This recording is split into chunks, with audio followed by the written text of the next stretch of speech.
একটা নয়, দুটো নয়, 24টা গোলা থেকে ধান চুরি করেছো। আজকের আগে আমি আর কোনোদিন চুরি করতে যাইনি। তাহলে তুমি চুরি করেছো? হ্যাঁ, শেষ পর্যন্ত চোর বললাম। হ্যাঁ, সত্যি করে জবাব দাও, কেন তুমি ওষুধের শিশিতে বিষ মিশিয়েছ? কি বলছো তুমি? আমি কি কখনো এই কাজ করতে পারি? মিথ্যে বলো না। তোমার ওই হরি নামের মালা একদিন আমি টেনে ছিঁড়ে টুকরো টুকরো করে বেরবো। তুমি তুমি নিজের ছেলের গায়ে হাত দিয়ে মিথ্যে বলছো। আমি তোর আসপদ্ধা অনেকক্ষণ ধরে সহ্য করছি। তুই কি ভেবেছিস? কি ভেবেছিস তুই? আমার ভালো মানুষের সুযোগ নিয়ে তুই যা ইচ্ছে তাই করবি? রঞ্জন, শিগগিরই চল, কাল থেকে ছিঁড়ে মরে পড়ে রয়েছে, কেউ তাকে শ্মশানে নিয়ে যাচ্ছে না। কেন? কেন আবার? তোর কাকার ভয়। কাকাকে ভয় পাবার কি আছে? এবছর দুর্ভিক্ষে যখন গায়ের লোক না খেতে পেয়ে মারা যাচ্ছে, তখন ছিদে তোর কাকা সনাতন বাবুর দায়ে ধরে গিয়ে বলেছিল কিছু ধান সাহায্য করে আমার ছেলে বউকে বাঁচান। সাহায্য তো দূরের কথা, নিচু জাত বাড়িতে ঢুকেছে বলে লাঠি মেরে তাড়িয়ে দিল। বেচারা ছেলে বউকে বাঁচাতে না পেরে পাগলের মতন তোর কাকাকে মারতে গিয়েছিল। তারপর আর কি? তোর কাকার হাতে মার খেয়ে সেই যে বিছনায় পড়লো, তার কয়েকদিন পর সব শেষ। তোরাই বা আমার বাবাকে এই কথাটা জানাসনি কেন? তোর কাকাই স্টেটের ম্যানেজার, ঘোড়া ডিঙে ঘাস খেতে যাবো কেন? ঠিক আছে, তোরা যা, আমি জামা কাপড় বদলে এক্ষুনি ছিলের বাড়ি যাচ্ছি। আমি বলছি কেউ ছবে না, বাবুকে অপমান করেছে, সনাতন বাবুকে অপমান করছে, ও পচে মরুক, কেউ ছবে না। তোমরা সব দাঁড়িয়ে মজা দেখছো? কালকে থেকে ছিঁড়ে মরে পড়ে রয়েছে, তোমরা কেউ সৎকার করতে পারলে না? সৎকার করতে চাই, ওই অবিনাশ নিয়ে যেতে দিচ্ছে না। কে? আমার ওই কাকার চামচেদা? এই যে মরা আটকে রেখেছো কেন? তুমি জানো না ছোট কথা, এই লোকটা তোমার বাবাকে অপমান করেছিল। হ্যাঁ, তাই তোমার কাকা হুকুম দিয়েছে কেউ ওর গায়ে হাত দেবে না। হ্যাঁ, আর যদি কেউ ওকে ছোঁয় তাহলে পঞ্চায়েত থেকে তাকে এক ঘরে করে দাও। পঞ্চায়েতের পান্ডা কে? কেন? তোমার কাকা সনাতন বাবু। সালা কাকার নিকুচি করেছে। নন্তে বিশে কিছু বলবি? তোরা শ্মশানে গিয়ে কাঠের ব্যবস্থা কর, আমি ছিঁড়েটাকে নিয়ে আসছি। যা যা যা ঠিক আছে। যা যা।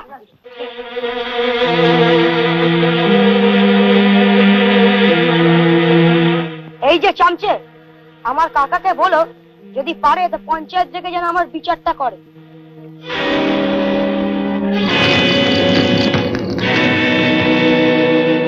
আচ্ছা বলতো রঞ্জন, তোদের গোলা ভর্তি ধান থেকে গায়ের চাষিরা যদি একটু ভাগ পেত, তাহলে হয়তো এভাবে না খেতে পেয়ে মারা যেত না। অথচ তোর কাকা সনাতন বাবু অবিনাশকে দিয়ে রাতের অন্ধকারে গাড়ি গাড়ি চাল পাচার করছে।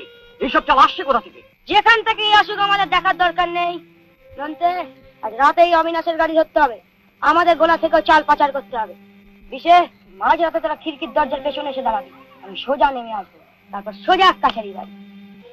তুই নিজেদের গোলার থেকে ধান চুরি করবি? আরে চুরি করে যত পাপ হবে, বিলিয়ে দিয়ে তার থেকে অনেক বেশি পুণ্য হবে। জয় বলে বাবা। এই বছরে এস্টেটের আয় হলো 66,056 টাকা 29 পয়সা। ওই একই বছরে এস্টেটের ক্ষতি হলো 1,33,251 টাকা 20 পয়সা। কে আমি না ব্যস্ত কেন? হ্যাঁ, ব্যস্ত না হয়ে উপায় আছে? বড় বাবুর ছেলে রঞ্জন বাড়িতে গিয়ে শাসিয়ে এসেছে। রঞ্জন শাসিয়ে এসেছে কেন? আগে কৈফিয়ত চেয়েছে, এই দুর্ভিক্ষের মধ্যে আমার ঘরে এত ধান মজুদ হচ্ছে কি করে। একদিনের সময় দিয়ে বলেছে চাষিদের মধ্যে হয় বিলিয়ে দাও, নইলে সব লুট করে নেবে।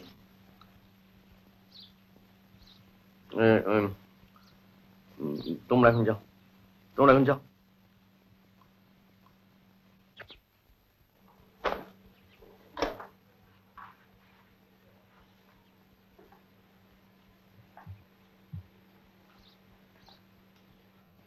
ছেলেটা দেখছি বড্ড তেল বেড়েছে। বড়ই অবিচল হয়ে পড়েছি। আমাদের গোলার থেকে যেসব ধান তোমার বাড়িতে মজুদ করা হয়েছে এগুলো সরিয়ে ফেলতে পারবে? আমি ফেলতে পারবো কি বলছেন? এখন লন্ডমন্ড করে দিয়েছি। মানে ভিজে দিয়েছি, দেখাও নিশ্চি। ভালোই করেছো। আচ্ছা, এখন বলো তো, আমাদের ওই কাছারি বাড়ির গোলা থেকে কতটা ধান সরাতে বাকি আছে? আগে তাও সব লন্ডভন্ড করে দিচ্ছি। এখন বাকি আছে মাত্র 5-6 গোলা। 2 গোলা মজুত রেখে বাকি সব আজ রাতে সরিয়ে ফেলো। আমি কাছারি বাড়ির দরওয়ানদের গেট খোলা রাখতে বলে দিয়েছি। আগে পাহারাদার গুলো আপনার দাদার কানে কথা তুলছে না তো? সে টাকা দিয়ে সবার মুখ বন্ধ করে রেখেছি। এখন তুমি গিয়ে সব ব্যবস্থাগুলো করো দেখে। আগে এখনই এই যে মহান দায়িত্ব আমাকে বড়ই অবিচলে ফেললেন। আগে যা বলছি দেখা। হ্যাঁ এক্ষুনি যাচ্ছি। আমি লন্ডন করে যাবো, আমি লন্ডন করে দেবো। কি হলো, আর ফিরলে কেন? আগে একটা কথা বলবো বলে এসেছিলাম, ভুলিয়ে ফেলেছিলাম, এখন মনে পড়ে গেছে। কি কথা? আগে আপনার ওই বিচুজি মার্কা ভাইপো রঞ্জন আপনার লোকজনদের ধমক দিয়ে সবশেষে বলে গেছে, কাকাকে বলো যদি পারে আমার জন্য বিচার করে। আগে এটা কি আপনার পক্ষে খুব সম্মানজনক হলো? তাই বলছিলাম, ও কিন্তু একটি গোখ্র সাপ তৈরি হচ্ছে। আপনাকে ছবল মারার আগে যদি পারেন সব লন্ডভন্ড করে দিন।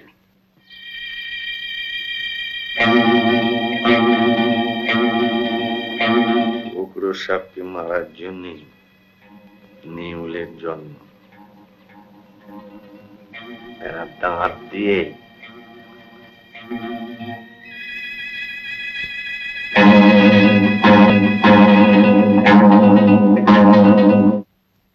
ওষুধটা খেয়ে নিন দাদা। ও আবার ওষুধ? এই শুধু শুধু ওষুধ খেতে আর ভালো লাগে না ছোট। তা বললে চলবে কেন? এত ভারী অসুখ থেকে উঠেছেন, ডাক্তারের কথা মতো তো চলতে হবে। তোমরাই খালি বলো অসুখ অসুস্থ, কিন্তু কই, আমি তো দিব্যি সুস্থ আছি। হ্যাঁ, অসুস্থ হতাম যদি তোমরা আমার পাশে এসে না দাঁড়াতে। কই, এই কথা তো বলছেন না। আমাদের দুর্দিনে সেদিন যদি আপনি দাদার মতো আমাদের পাশে এসে না দাঁড়াতেন, তাহলে তো আমরাও ফেসে যেতাম। তুমিও তো বলছো না, আমার স্ত্রী মারা যাওয়ার পরে রঞ্জকে যদি মায়ের স্নেহে মানুষ না করতে, রঞ্জটা ভেসে যেত। আর আমার অসুখের সময় এই স্টেটের দায়িত্ব যদি সনাতন না নিত, তাহলে এই বিরাট সম্পত্তি সবাই লুটে ফুটে খেত। আপনি যাই বলুন দাদা, যে বিশ্বাস যে ভালোবাসা আপনি আমাদের উপর ঠেলে দিয়েছেন, সেদিন আমরা কোনোদিন শোধ করতে পারবো না।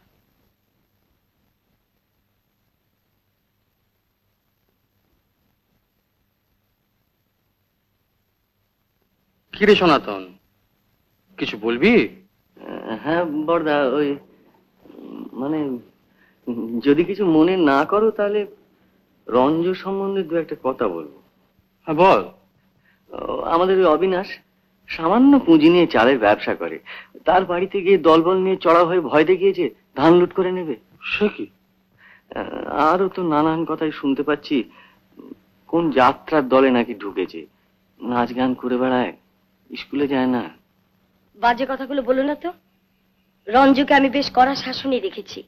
সে কোথায় যায় না যায় আমি বেশ ভালোভাবেই জানি। আমি কি তাহলে মিথ্যে কথা বলছি নাকি? হ্যাঁ, তুমি মিথ্যেই বলছো। তুমি অত্যন্ত কান পাতলা লোক, লোকের কথা অতি সহজে বিশ্বাস করো। না দাদা, আপনি বিশ্বাস করবেন না। রঞ্জুর মতো ভালো ছেলে এই গায়ে একটাও নেই। দাদা দাদা, তুমি দেখো নলিনী আমাকে অসম্মান করছে না? মোটেই অসম্মান করছি না, আর দাদা সেটা বুঝতেও পারছে। ছোট, কথাটা শুনতেই দাও না। ও যা বলছি সবার ভালোর জন্যই তো বলছে। বলতো সনাতন, বলতো। না মানে ও মানে রঞ্জ যদি কোনো নিন্দের কাজ করে তাহলে তো আমাদের সকলেরই অসম্মান নাকি? দাদার অসম্মান না? হ্যাঁ ঠিক। আর তাছাড়া মানে নিজের মনে করি বলেই না শাসন করছি। না, শাসন তুমি করবে না। রঞ্জু যদি সত্যি নিন্দের কাজ কিছু করে থাকে, সেটা দাদার কানে এভাবে তোমার তোলা উচিত হয়নি। তাকে আলাদাভাবে ডেকে ভালোবেসে বুঝিয়ে দেওয়া উচিত ছিল। হ্যাঁ, আরেকটা কথা জেনে রাখো, এবার থেকে আমি ছাড়া রঞ্জুকে যেন কেউ শাসন করতে না যায়, তাহলে এ বাড়ি ছেড়ে আমি চলে যাব। দেখলে দেখলে দাদা, নলিনীর আবদারে ছেলেটাকে মুচ্ছ নিয়ে যাচ্ছে। না না সনাতন, তুই ছোটর কথায় রাগ করিস না। রঞ্জকে ও নিজের ছেলের চেয়ে বেশি ভালোবাসে, তো তাই ওর ভুল ত্রুটিগুলো ও ঠিক ধরতে পারছে না। তুই এক কাজ কর, তুই রঞ্জু এলে আমার কাছে পাঠিয়ে দিয়ে দিবিস। কি ভেবেছিস নাকি তুই? তুই যা খুশি তাই করবি? যাব বাবা, অত চোটে উঠতে কেন? চটবো না? তুই একে মারবি, তাকে ধরবি, ওর ধান লুট করবি, আর মুখ বুঝে আমাকে তাই সহ্য করতে হবে। বাবাকে কেউ নালিশ করেছে বুঝি? দাঁড়াও, দেখাচ্ছি মজা। হ্যাঁ, দেখাচ্ছি মজা। অন্যায় করে আবার মুখ নেড়ে কথা বলছে। ঠিক আছে, তো যা খুশি তুই তাই কর, আমি বলতে আসবো না, শুনতে আসবো না। আমার মরণ হলে এখন বাঁচি। আরে চলে গেলে কেন কাকিমা?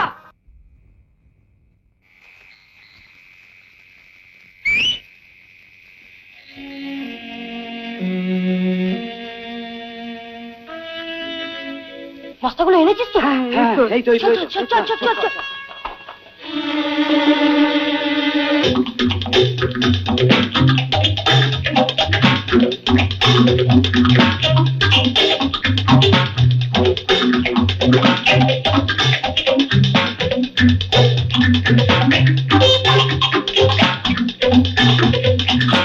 কিরে, কি হলো? এগুলো তো নেই। চল অন্য গোলা দেখি।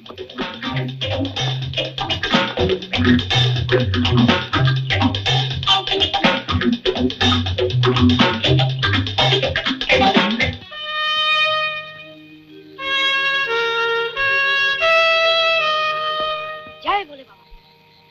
নন্দে, বস্তাগুলো কর, তাড়াতাড়ি কর, তাড়াতাড়ি কর, তাড়াতাড়ি, তাড়াতাড়ি কর। রঞ্জ, ছি ছি ছি ছি ছি ছি। কি বলছিস সনাতন? রঞ্জ একা ওইটুকু ছেলে 24টা গোলার ধান চুরি করে নিল? মানে তুই তুই ঠিক বলছিস তো? হিসেবে তো তাই বলছি দাদা। মোট 26টা গোলার মধ্যে কুললে 2টো গোলায় ধান রয়েছে আর সব ফাঁকা। মানে একদিনই তো এতগুলো গোলার ধান চুরি করা সম্ভব নয় দাদা। আমার মনে হয় ওই রঞ্জু কোনো দলে টলে পড়েছে আর কি, সেই দলবল নিয়ে এতদিন ধরে এই কাজটা চালিয়ে যাচ্ছে। ও নিজের কোনো দোষ। হ্যাঁ, হ্যাঁ। রঞ্জ, রঞ্জ কোথায়?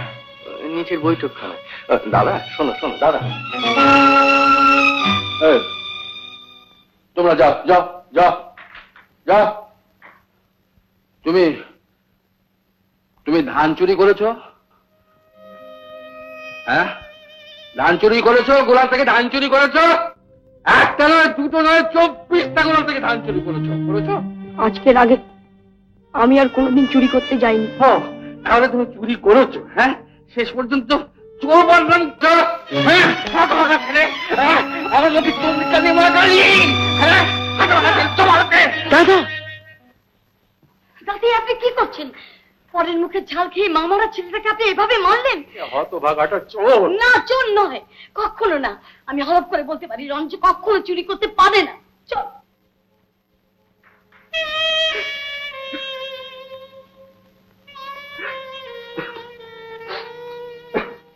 কোথায় চললে? বুড়ো শিবতলা। বুড়ো শিবতলায় হঠাৎ কার কল্যাণের জন্য? রঞ্জের জন্য বানাত করতে যাচ্ছি। আমি ভাবলাম বোধহয় স্বামীর কল্যাণের জন্যই যাচ্ছ। আমার ফিরতে দেরি হবে, ঠিক 8টার সময় দাদার ওষুধটা দিয়ে দিও।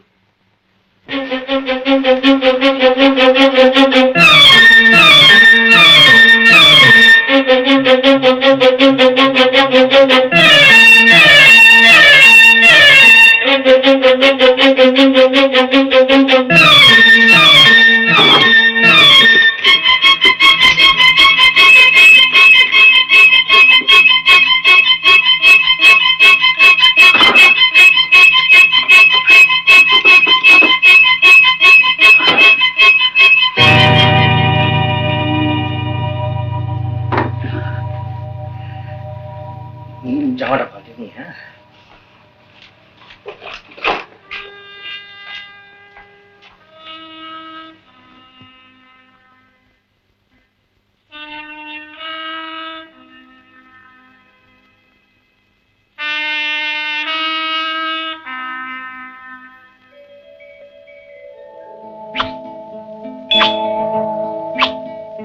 রঞ্জু, কিরে চল, ক্লাবে সবাই তোর জন্য অপেক্ষা করছে। কখন আসর বসবে? বাড়িতে বাবা আছে, আমি জামাটা পরেই বেরিয়ে আসছি।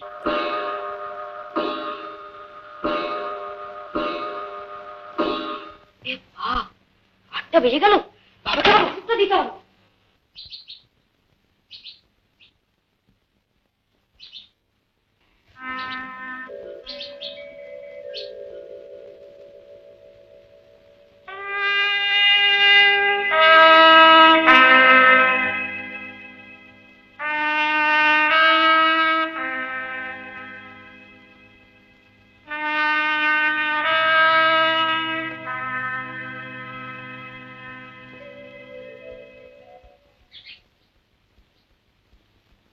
বাবা,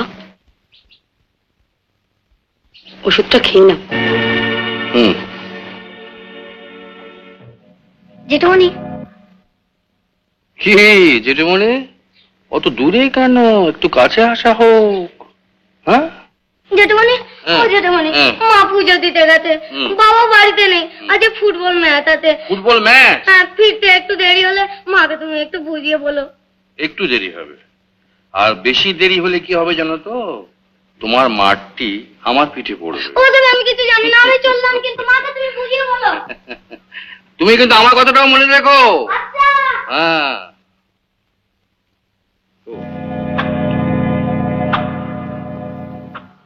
কি ব্যাপার? কিছু না, গ্লাসটা আমি ধুয়ে রাখতে ভুলে গিয়েছিলাম দাদা। আমি এক্ষুনি ওষুধ এনে দিচ্ছি। রঞ্জু, তুই একবার আয় তো আমার সঙ্গে। তোকে ওষুধটা কে খাওয়াতে বলেছিল রে? কেন, ছোট কাকা? ছোট কাকা। আচ্ছা তুই যা।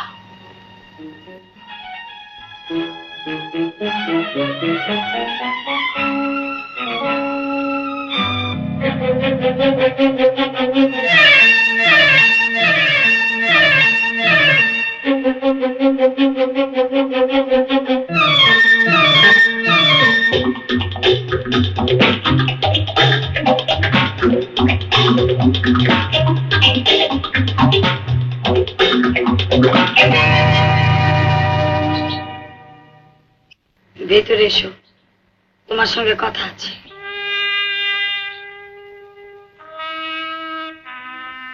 এটা কি? সত্যি করে জবাব দাও, কেন তুমি ওষুধের শিশিতে বিষ মিশিয়েছ? কি বলছো তুমি? আমি কি কখনো এই কাজ করতে পারি?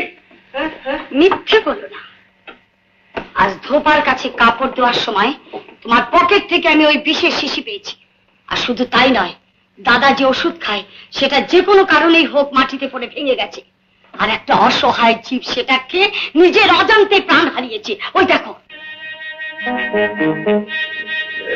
বিশেষ শিশিরকে কি করে আমার পকেটে এলো আমি তো বুঝতেই পারছি না। একবার বেরিয়েছিলাম বলে কেউ শয়তানি করে পকেটে দিয়ে দিল নাকি? শয়তানি করে পকেটে দিয়ে দিয়েছে।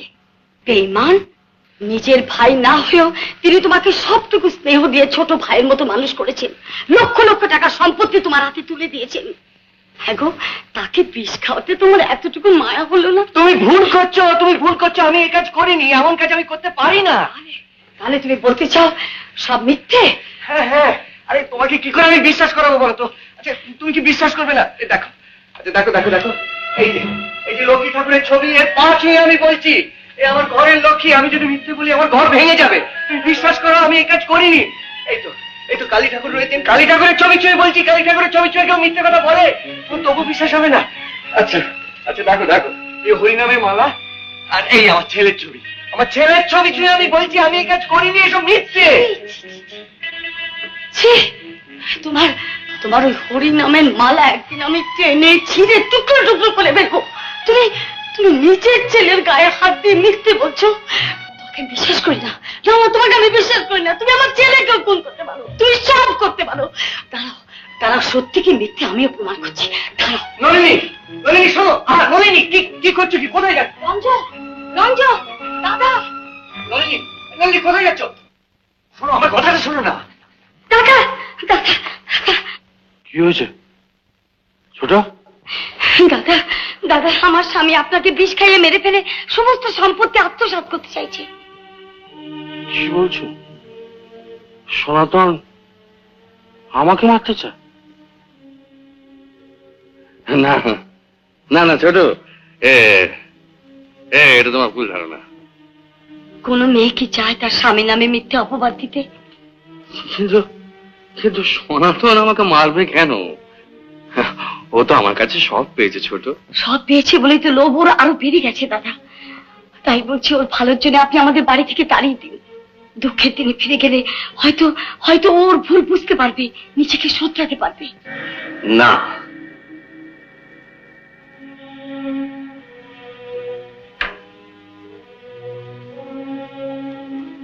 দুঃখের দিনে ফিরে যাব বলে এত দূর আমি এগোইনি।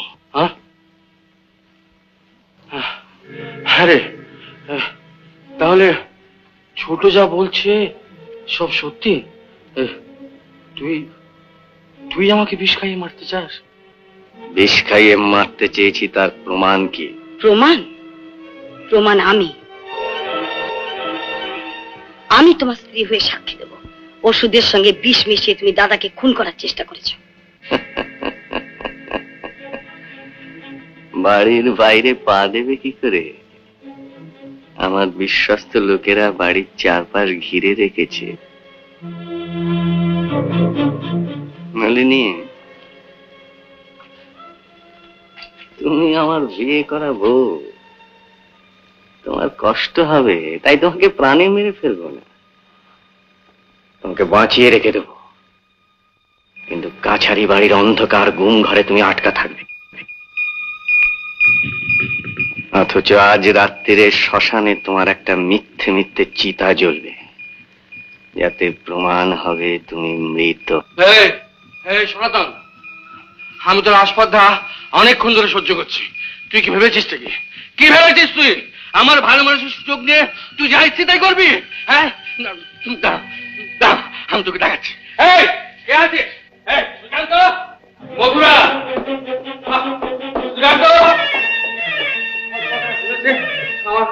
আমার দুর্বলতার সুযোগ নিয়ে আমাকে জব্দ করবো না। কোথায় গেল সব?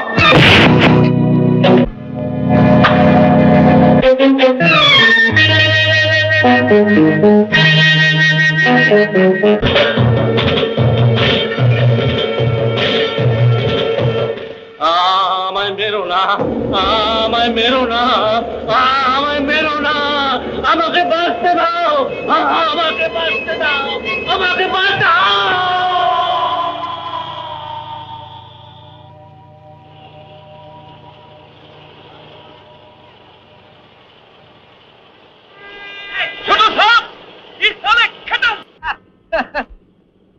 যা, লাশটা নদীতে ফেলে দিয়ে আয়।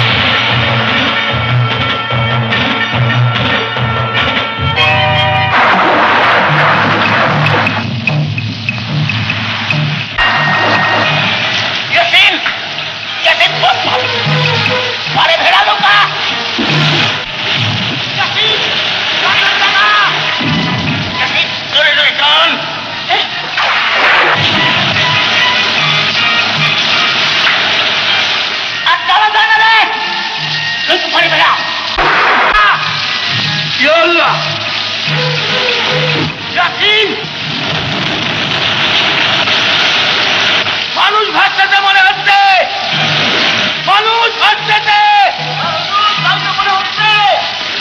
তুই সামাল দে।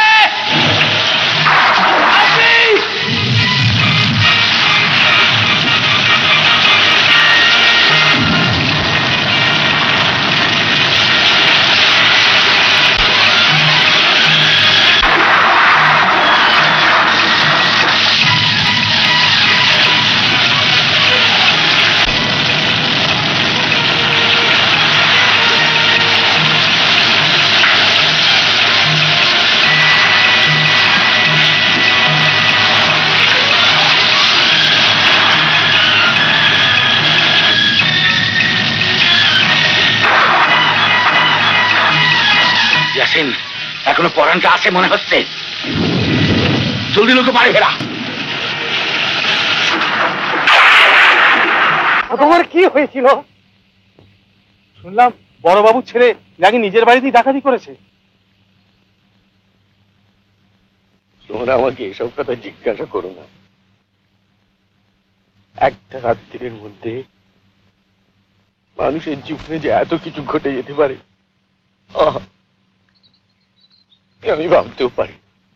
নানান রকম নানা দিকে শুনতে পাচ্ছি, তাই জিজ্ঞেস করছি।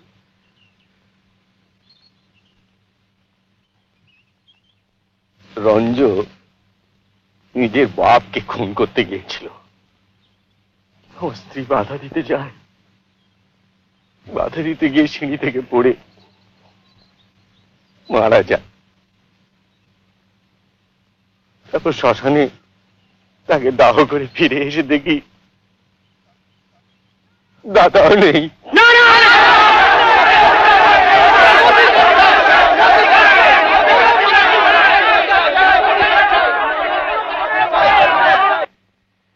কি বলছেন আপনি? রঞ্জ তার নিজের বাবাকে খুন করেছে? আগে বড়ই অবিচল হয়ে পড়েছে। আগে যখন আপনার ভাইপো রঞ্জ তার বাবাকে খুনের অ্যাটেম্প করেছিল, তখন থানায় এসে জানাননি কেন? আগে ঘরের ব্যাপার, কি সব জানানো যায়? না জানিয়ে আপনি খুব ভুল করেছেন। রঞ্জ এখন কোথায়? ওই তো ছড়া। কি ব্যাপার, এত ভিড় কেন? আমার বাবা কোথায়? বাবা কেন? বাবার কি হয়েছে? ন্যাকা, তুমি জানো না কি হয়েছে? বাবাকে খুন করে এখন ভালো সাজা হচ্ছে। বাবা খুন হয়েছে? আমি বুঝতে পেরেছি, সব তোমার কীর্তি। আমার কীর্তি? বদমাস, খুনি, শয়তান!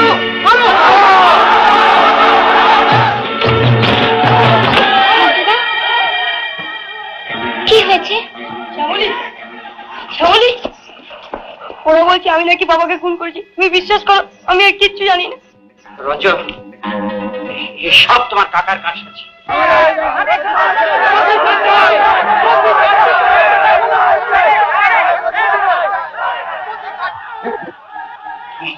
তুমি পেছনে পাঁচিল টুপকে পালিয়ে যাও, নইলে ওরা তোমাকে মেরে ফেলবে। যাও, যাও, যাও, যাও, যাও।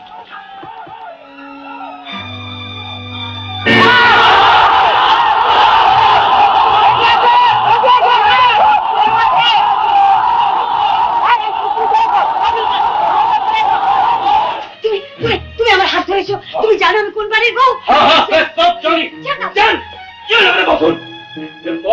এরপর চেল্লা চেল্লি করলে কোমরের বেল্ট হবে উঠে আসবে।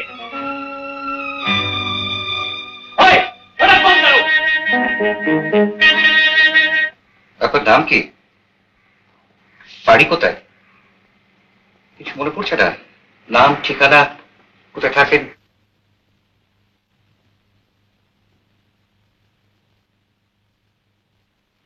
নাম, ঠিকানা, বাড়ি মনে করার চেষ্টা করুন। কোথায় থাকেন?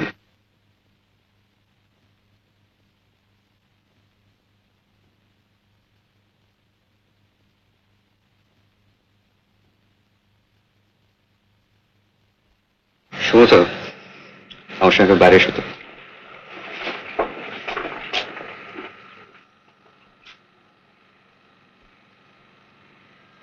বাড়ি বাড়ি কোথায়?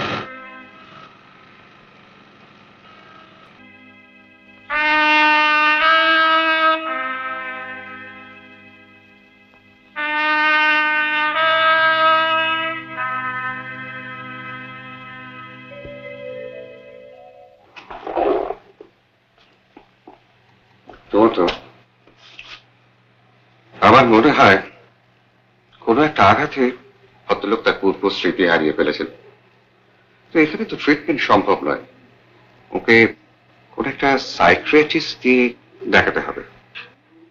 কিন্তু স্যার, যে মুসলমান লোকটি ওকে বাঁচিয়েছেন সে তোর কোনো পরিচয় জানে না। ন্যাচারালি ট্রেস করবো কি করে? অ্যাড্রেস যখন পাওয়া যাচ্ছে না, তখন কয়েকদিন তুমি ওনাকে জেনারেল ওয়ার্ডে থাকারই ব্যবস্থা করে দাও। হ্যাঁ, আরেকটা কথা, এক্ষুনি একটা পুলিশের রিপোর্ট পাঠাতে হবে। Come with me. এমন আরো অনেক ভিডিও দেখতে এই চ্যানেলটি সাবস্ক্রাইব করে নিন এবং পাশের বেল আইকনটি প্রেস করে দিন।